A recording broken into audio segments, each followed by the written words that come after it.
আমার ছেলের সাথে আমি কিভাবে কাজ করলাম সেই গল্পটা আজকে তোমাদের বলবো। আমি জানি এসব গল্প কেউ কখনো কাউকে বলে না, তবুও আমি বলবো। তাই ধৈর্য সহকারে গল্পটি শেষ পর্যন্ত দেখতে থাকা। আমি শিওর বলতে পারি সম্পূর্ণ গল্পটি শুনলে তোমাদের ফোঁটা ফোঁটা পানি বেরিয়ে যাবে। গীতেশ আনন্দমোহন কলেজের ছাত্র। তার বয়স 23 বছর। কলকাতাতে 4 বছর হোস্টেলে থেকে পড়াশোনা শেষ করে বর্তমানে একটা সরকারি চাকরি করছে। গত বছরই চাকরি পেয়েছে আর এবছর কলকাতায় ট্রান্সফার হয়েছে। মাঝে মাঝে বাড়ি আসত আর 3-4 দিন থেকে আবার ফিরে যেত। বাড়িতে গীতেশের মা অমলা দেবী থাকে। বছর 2 আগে গীতেশের বাবা মারা গেছে স্ট্রোক করে। গীতেশের পারিবারিক আয় ভালো নয়। গীতেশের বাবা একটা সরকারি চাকরি করত। বাবা মারা যাওয়ার পরে সরকার থেকে কিছু টাকা পয়সা পেয়েছিল, যেটা দিয়ে গীতেশের পড়াশোনা আর ওর মায়ের সংসার কোনোভাবে চলে যাচ্ছে। অমলা দেবীর বয়স 42 বছর এবং খুব সুন্দর দেখতে। এই বয়সেও নিজের যৌবন ধরে রেখেছে। অমলা দেবীর স্বামী মারা যাওয়ার পরে সে একাই থাকত আর মনে মনে ভাবত ছেলের কলকাতায় ট্রান্সফার হওয়ার পরে ছেলের একটা বিয়ে দিয়ে ছেলে বউকে নিয়ে সুখে শান্তিতে থাকবে। অমলার এক বান্ধবী গৌরিতা অমলার বাড়ির কিছু দূরেই থাকে। গৌরিতার স্বামী সেনাবাহিনীতে চাকুরি করা কালীন মারা যায়। গৌরিতার একটাই মেয়ে গোমতী। গৌরিতার বয়স 40 বছর আর মেয়ে গোমতীর বয়স 21 বছর, কলেজে পড়ছে। গৌরিতার আর্থিক অবস্থা অনেক ভালো, নিজেদের 2 তলা বাড়ি আছে। গৌরিতা অমলাকে বলেছে যে গীতেশের সাথে গোমতীর বিয়ে দিতে, কারণ গীতেশকে খুব পছন্দ গৌরিতার। গীতেশরা ভাড়া বাড়িতে থাকত। একটাই ঘর, রান্নাঘর আর বাথরুম। যেহেতু অমলা স্বামী মারা যাওয়ার পরে একাই থাকত, তাই কোনো অসুবিধে হয়নি, কিন্তু এবার গীতেশ ফিরে এলে একটা ঘরে কিভাবে চলবে সেটাই অমলা চিন্তা করছিল। তাই একদিন অমলা গৌরিতাকে এই কথাগুলো বলল। গৌরিতা সব শুনে বলল, অমলা তোকে তো আমি বলেছি গীতেশ কলকাতায় ট্রান্সফার হয়ে এলে এক শুভক্ষণ দেখে গীতেশ আর গোমতীর বিয়েটা দিয়ে দেব আর আমরা সবাই মিলে এই বাড়িতেই থাকব। এত বড় বাড়িতে শুধু আমরা 2 মা মেয়ে থাকি, তোরাও এখানে চলে এলে সবাই মিলে আনন্দ করে থাকা যাবে। অমলা গৌরিতার কথা শুনে আনন্দে বলল, আমি ছেলে এলে ওর সাথে কথা বলে তোকে জানাব। কিছুদিনের মধ্যে গীতেশ ফোন করে জানালো যে শুক্রবার সে বাড়ি আসছে। প্রায় 6 মাস পরে গীতেশ বাড়ি ফিরছে বলে সেদিন অমলা ভালো ভালো রান্না করে রেখেছিল। তারপর স্নান করে একটা ভালো শাড়ি পরে ছেলের জন্য অধীর আগ্রহে অপেক্ষা করছিল। প্রায় 11টা নাগাদ গীতেশ বাড়ির সামনে এসে দরজায় কড়া নাড়ল। অমলা দরজা খুলে দেখল 3-4টা ব্যাগ হাতে আর কাঁধে নিয়ে গীতেশ হাসি মুখে দাঁড়িয়ে আছে। ঘরে এসে ব্যাগগুলো নামিয়ে মাকে জড়িয়ে ধরল গীতেশ। অমলাও গীতেশকে জড়িয়ে ধরে থাকল কিছুক্ষণ। তারপর ছেলের হাত থেকে নিজেকে ছাড়িয়ে অমলা বলল, অনেক বেলা হয়ে গেছে গীতেশ, যা স্নান করে নিয়ে আগে খেয়ে নে, তারপর না হয় ব্যাগগুলো থেকে সব বার করবি আর গল্প করা যাবে। গীতেশ বলল, ঠিক বলেছ মা, খিদেতে পেট জ্বলছে, আমি তাড়াতাড়ি স্নান করে আসছি, তুমি খাবার বাড়ো। এই বলে গীতেশ বাথরুমে চলে গেল। ভেতরে দেখল ওর মা ওর জন্য একটা হাফ প্যান্ট আর তোয়ালে রেখে দিয়েছে। তাই দেরি না করে ভালো করে স্নান করে গীতেশ হাফ প্যান্ট পরে খালি গায়ে বাইরে এসে দেখল মা খাবার বেড়ে মেঝেতে বসে আছে। গীতেশ মায়ের উল্টো দিকে বসে খেতে শুরু করল।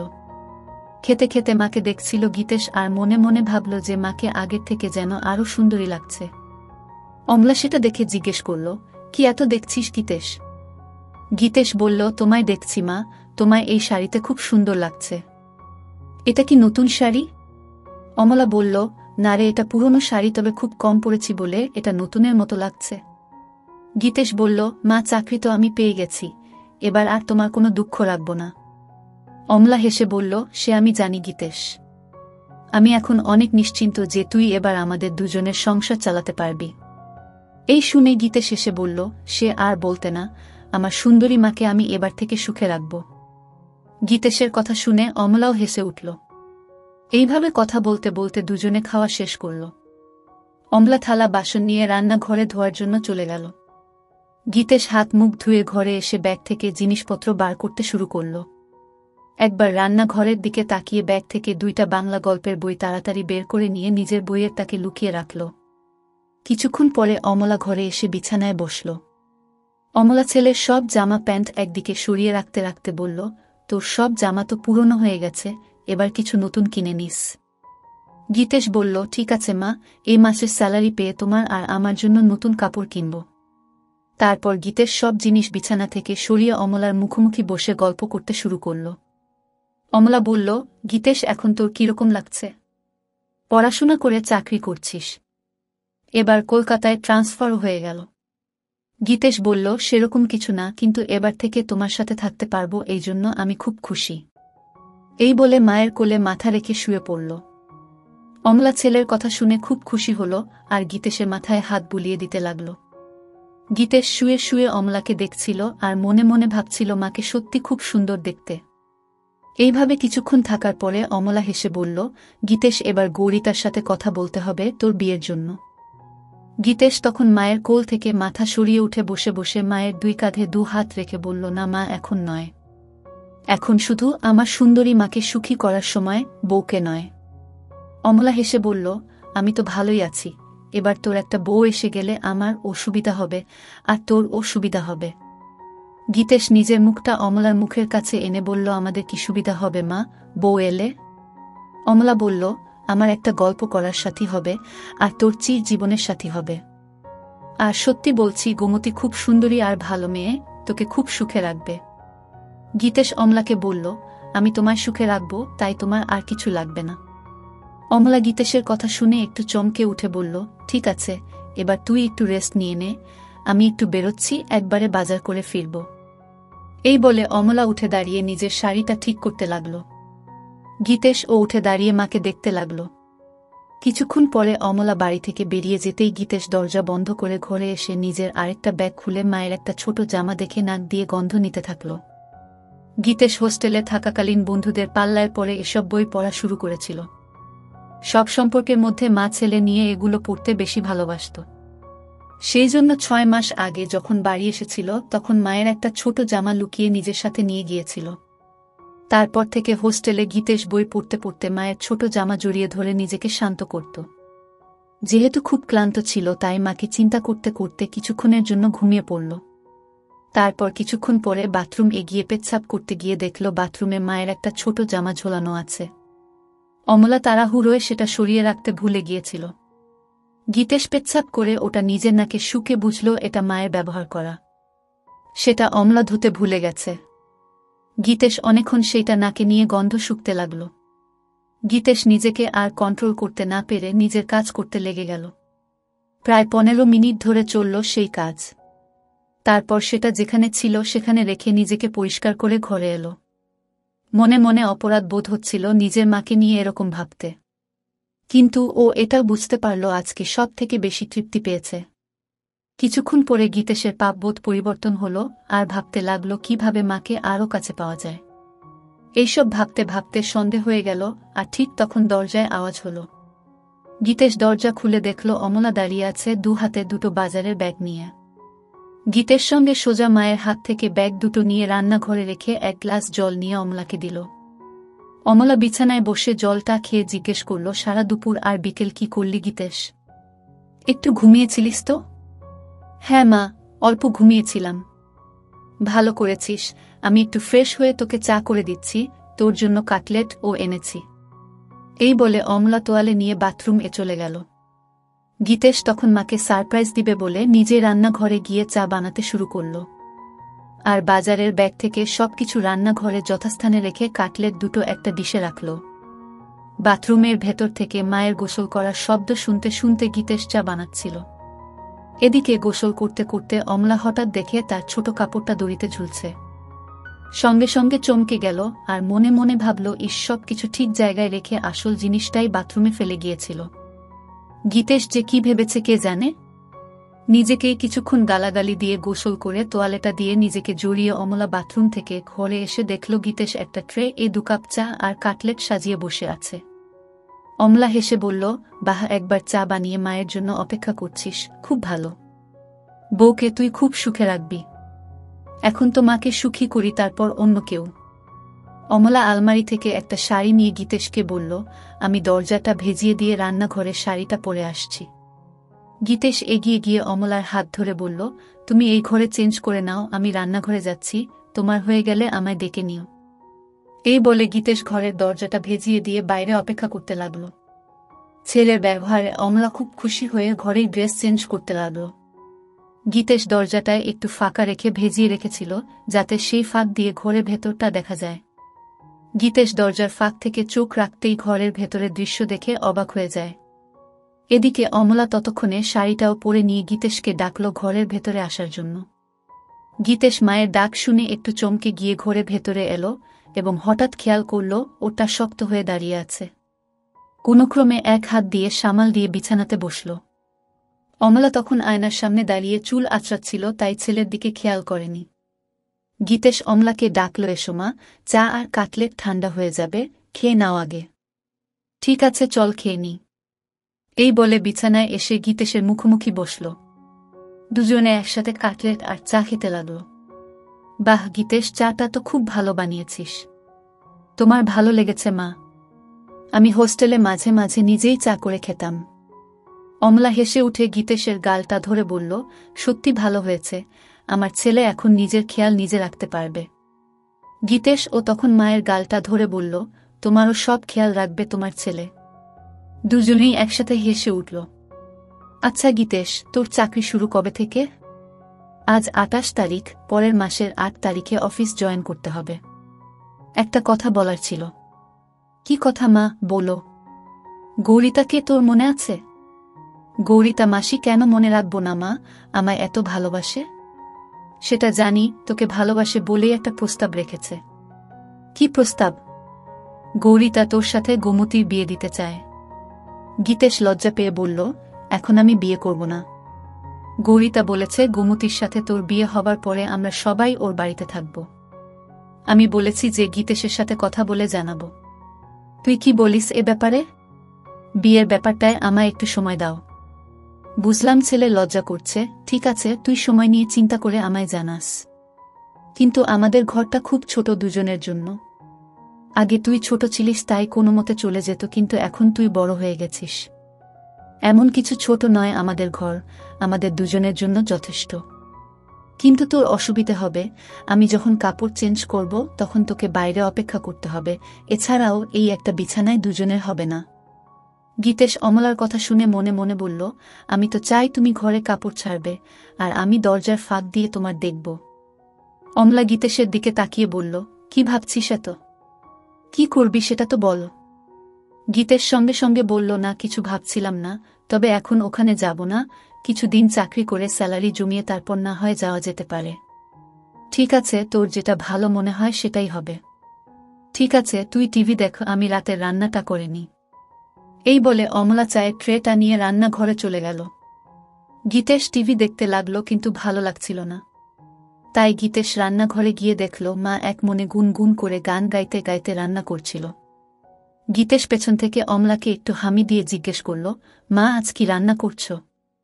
অমলা চমকে উঠে হালকা হেসে বলল, আজ ডিমের ঝোলো, ভাত আর আলু পোস্তা।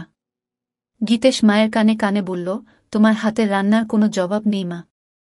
অমলা নিজেকে ছাড়িয়ে নিয়ে বলল, এই দুষ্টু এখন ছাড় আমায়, না হলে রান্না করতে দেরি হয়ে যাবে। গীতেশ আরও হামি দিয়ে বলল, আমার মিষ্টি মায়ের হাতের রান্নায় আমার মন ভরে যায়। অমলা হেসে বলল, এবার যা এখান থেকে, আমায় রান্নাটা করতে দে। গীতেশ তখন ঘরে চলে এসে আবার টিভি দেখতে লাগল। প্রায় ১ ঘন্টা পরে অমলা এসে গীতেশের পাশে বসল। অমলা পুরো ঘেমে গেছে রান্না করতে করতে। গীতেশ বলল, মা তুমি তো ঘেমে গেছ, শাড়িটা চেঞ্জ করে অন্য কিছু পরে নাও। ছেলের কথা শুনে অমলা বলল, আমি ভাবছিলাম তুই কি ভাববি, তাই অন্য কিছু পরছিলাম না। গীতেশ অবাক হয়ে অমলার দিকে তাকিয়ে বলল, আমি আবার কি ভাবব? যাও চেঞ্জ করে নাও, আমি রান্নাঘরে যাচ্ছি। অমলা বলল, আমি বাথরুম এ চেঞ্জ করে নিচ্ছি, তুই টিভি দেখো। এই বলে অমলা বাথরুম এ চলে গেল। গীতেশ মনে মনে ভাবল, আরেকটা সুযোগ নষ্ট হলো মাকে ওভাবে দেখার। অমলা বাথরুমে গিয়ে নিজের গা ধুতে ধুতে রান্নাঘরে গীতেশের ওইরকম ভাবে জড়িয়ে ধরার কথা ভাবতে লাগল। মনে মনে ভাবছিল, গীতেশ কি তাহলে ইচ্ছে করে ওসব করছিল না, এটা হঠাৎ হয়েছিল। একটু চোখে চোখে গীতেশকে রাখতে হবে, কারণ এই বয়সটা খুব বাজে। এসব ভাবতে ভাবতে স্নান শেষ করে কাপড়টা পরে নিল। গীতেশ না থাকলে মাঝে মাঝে অমলা এক কাপড়েই রাতে ঘুমাতো, কিন্তু এখন সেটা আর হবে না। এমনিতে অমলা খুব ওই স্বভাবের, আর স্বামী মারা যাওয়ার পরে সেটা আরও বেড়ে গেছে। কিছুক্ষণ পরে অমলা বাথরুম থেকে বেরিয়ে এসে গীতেশ এর সাথে বসে একসাথে টিভি দেখতে দেখতে এটা সেটা গল্প করতে লাগল। রাত প্রায় 10টা বাজে ঘড়িতে। এবার খাবার পালা, তাই অমলা রান্নাঘরে গিয়ে খাবার বেড়ে নিয়ে এলো। গীতেশ আর অমলা দুজনে মেঝেতে বাবু হয়ে মুখোমুখি বসে খেতে শুরু করল। গীতেশ খেতে খেতে মায়ের দিকে তাকাতেই দেখল অমলা নিচু হয়ে যখন খাবার মুখে দিচ্ছিল তখন মায়েরটা নিচে নেমে যাচ্ছিল আর গীতেশটা দেখা যাচ্ছিল। কিন্তু হঠাৎ অমলা গীতেশের দিকে তাকিয়ে দেখতে পায় যে গীতেশ ওর দিকে তাকিয়ে আছে। সঙ্গে সঙ্গে নিজের কাপড়টা একটু উপরে তুলে নিল আর তখন গীতেশ আর অমলার চোখাচোখি হল। গীতেশ লজ্জায় মাথা নিচু করে ভাবতে লাগল, ইস মা এবার বুঝতে পেরেছে, বকে না দেয়।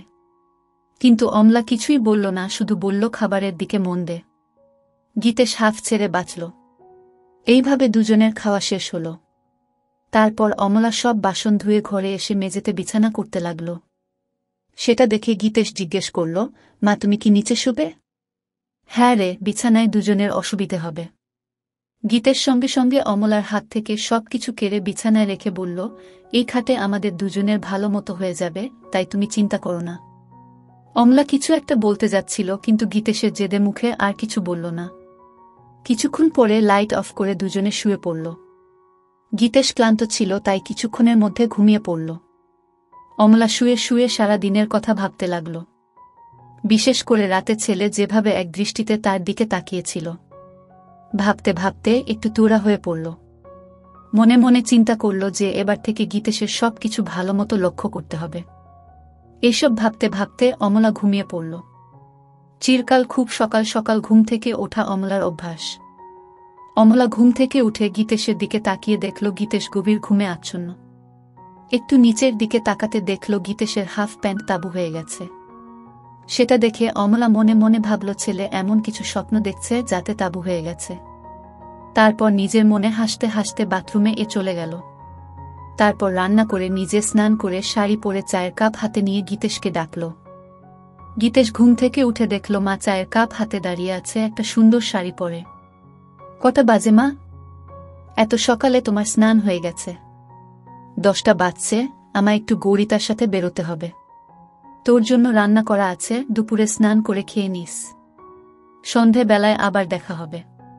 ঠিক আছে মা, তুমি চিন্তা করো না। কাল তো রবিবার, কেন কোথাও বেরোবি নাকি? গীতেশ অমলার হাত থেকে কাপটা নিয়ে টেবিলে রেখে অমলাকে ধরে একটা পাপ্পা দিয়ে বলল, দেখি কি প্ল্যান করা যায়।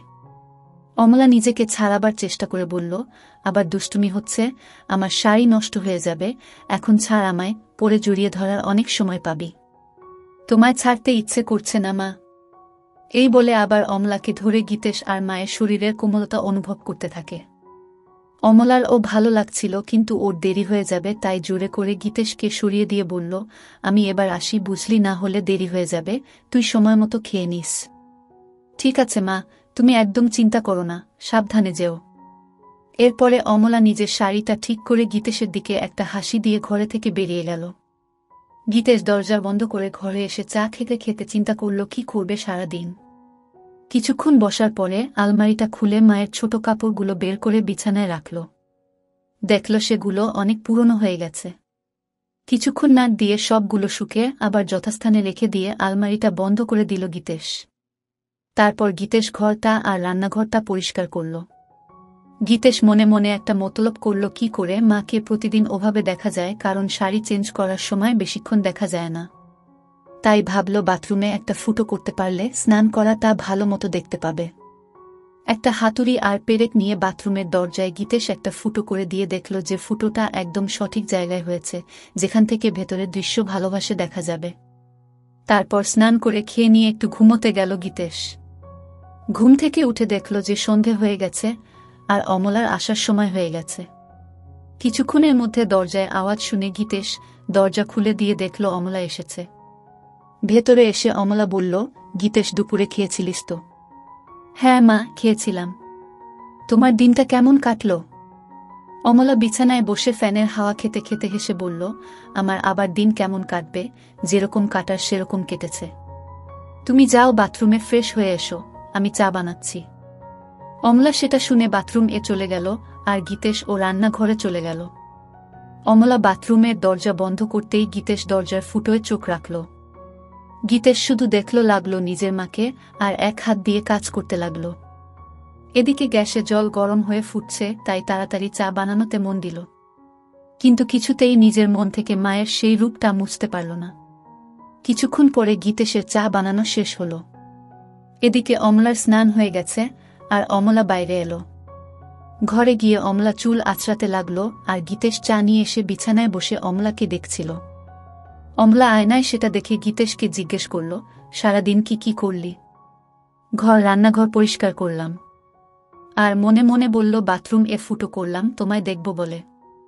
অমলা চায়ের কাপটা হাতে নিয়ে রান্নাঘরে গিয়ে দেখল ছেলে সব ভালোভাবে পরিষ্কার করেছে, আর তারপর ঘরে এসে এদিক ওদিক দেখে বলল, বাবা তুই তো সব পরিষ্কার করে দিয়েছিস, আমার লক্ষ্মী ছেলে। এই বলে চায়ের কাপটা টেবিলে রেখে 2 হাত বাড়িয়ে বলল, আমার লক্ষ্মী ছেলে, আয় আমার কাছে। গীতের সঙ্গে সঙ্গে অমলার কাছে ছুটে গেল। এইভাবে কিছুক্ষণ থাকার পরে দুজন আলাদা হল। তারপর অমলা রান্নাঘরে চলে গেল রান্না করতে, আর গীতেশ টিভি দেখতে লাগল। কিছুক্ষণ পরে রান্না শেষ হলে দুজন একসাথে খেয়ে নিল। আজ ও গীতেশ একইভাবে অমলার দিকে তাকিয়ে গভীরভাবে দেখছিল, আর আজ অমলা সেটা লক্ষ্য করল কিন্তু কিছু বলল না। এইভাবে খাওয়া শেষ করে অমলা আর গীতেশ বিছানায় শুতে এলো। দুজনে পাশাপাশি শুয়ে আছে। ঘরে নাইট বাল্বটা জ্বলছে। অমলা চিন্তা করছে গীতেশ কেন বারবার ওর দিকে তাকিয়ে থাকে। গীতেশের মাথায় শুধু মায়ের স্নান করার দৃশ্যগুলো আসছিল। এইভাবে দুজন ঘুমিয়ে পড়ল। মাঝরাতে গীতেশ টয়লেট এগিয়ে ফিরে এসে নাইট বাল্বের আলোয় দেখল লাহরটা উপরে উঠে গেছে। গীতেশ আস্তে আস্তে এসে অমলাকে দেখতে লাগল। তারপর গীতেশ মায়ের দিকে তাকিয়ে দেখল মা গভীর ঘুমে আচ্ছন্ন, তাই সাহস করে মায়ের কাছে এগিয়ে গেল। খুব ভালোই লাগছিল গীতেশের। হাত দিতেই সঙ্গে সঙ্গে অমলা একটু নড়ে উঠল। সেটা দেখেই ভয়ে গীতেশ তাড়াতাড়ি হাত সরিয়ে নিয়ে বিছানায় শুয়ে পড়ল। অমলা তখন পাশ ফিরে শুল। গীতেশ আর কিছু না করে আস্তে আস্তে ঘুমিয়ে পড়ল। পরের দিন সকালে অমলা ঘুম থেকে উঠে তাড়াতাড়ি নিজেকে ঠিক করে নিয়ে ছেলেটির দিকে তাকিয়ে দেখল ছেলে উপুর হয়ে ঘুমে মগ্ন। তারপর বাথরুমে চলে গিয়ে নিজেকে ফ্রেশ করে অমলা চা বানাতে লাগল। গীতেশ উঠে ড্রেস চেঞ্জ করে বাজারে চলে গেল। অমলা ভাবতে থাকল কি হচ্ছে এসব। হোস্টেল থেকে ফেরার পর থেকে গীতেশের আচরণের কেমন পরিবর্তন এসেছে। এসব ভাবতে ভাবতে ঘরে গিয়ে বসল। বাজার যেহেতু অনেক দূরে, তাই গীতেশের ফিরতে ফিরতে আরও 1-2 ঘন্টা লাগবে। এদিক ওদিক দেখতে দেখতে হঠাৎ দেখল গীতেশের বইয়ের তাকে বইগুলো কেমন যেন অগোছালো আছে। তাই অমলা বইগুলো তাক থেকে নামিয়ে ঘোচাতে লাগল, আর মনে মনে ভাবল ছেলে রান্নাঘর সব পরিষ্কার করেছে, অথচ নিজের বইয়ের তাক সাজাতে ভুলে গেছে। একটার পর একটা বই সাজিয়ে রাখতে রাখতে অমলা দেখল একটা মোটা বইয়ের ভেতর কিছু যেন আছে। বইটা খুলতেই দেখল একটা পাতলা বই মলার দেয়া। অমলা ভাবতে লাগল কি বই যে মোটা বইয়ের ভেতরে গীতেশ রেখেছে। গল্পের বইটা হাতে নিয়ে একটা পাতা উল্টোতেই কভার ফটো আর নাম দেখে অমলা চমকে উঠল। বই যা দেখল তাতে তো নিজের চোখকে বিশ্বাস করতে পারছে না। এও কি সম্ভব? পাতা উল্টাতেই দেখল মা ছেলের গল্প। সূচিপত্র দেখে আরেকবার চমকালো অমলা। একটা গল্পের কিছুটা অংশ পড়ল, অবাক হয়ে ভাবতে লাগল এটা কিভাবে সম্ভব, আর গীতেশ এই বই পেল কোথায়? তাহলে কি এসব গল্প পড়েই সে আমাকে নিয়ে ওসব কথা ভাবে? অমলা বিছানায় শুয়ে শুয়ে 2টো গল্প শেষ করল এবং এতটাই উত্তেজিত হয়ে গেল যে বিছানায় শুয়ে শুয়েই তারপর বইটা জায়গা মতো রেখে দিয়ে বাথরুম চলে গিয়ে অমলা নিজেকে পরিষ্কার করল। অনেকদিন পরে আজ অমলা খুব উত্তেজনা অনুভব করল। হঠাৎ দরজার আওয়াজ শুনে অমলা দরজাটা খুলে দেখল গীতেশ। গীতেশ ভেতরে এসে মাংসটা মায়ের হাতে দিল। মায়ের দিকে তাকিয়ে দেখল মায়ের কপালে ঘাম আর মায়ের চোখ মুখটা কেমন যেন লাগছে। সঙ্গে সঙ্গে গীতেশ মায়ের 2 গালে 2টো হাত রেখে জিজ্ঞেস করল, মা তোমার কি শরীর খারাপ লাগছে, এত ঘেমে আছো কেন? অমলা নিজের ঘোমটা মুছে বলল, কিছু না বাবা, গরম করছিল তাই। গীতেশ তখন বলল, ঠিক বলেছ মা, আজ বেশ গরম। গীতেশ বলল, মা আমি একটু বেরোচ্ছি, এক বন্ধুর সাথে দেখা করে চলে আসব। ঠিক আছে, বেশি দেরি করিস না, আমি রান্না তাড়াতাড়ি করে নেব। এই বলে গীতেশ বেরিয়ে গেল। অমলা দরজা বন্ধ করে ভাবল, আর একটু হলেই ছেলে বুঝতে পারত যে এটা গরমের ঘাম নয়, এটা অন্য কিছুর ঘাম। এই ভেবে নিজের মনে হাসতে লাগল। গল্পের বাকি অংশ পরের ভিডিওতে দেওয়া হবে, তাই সবাই চ্যানেলটি সাবস্ক্রাইব করে রাখো।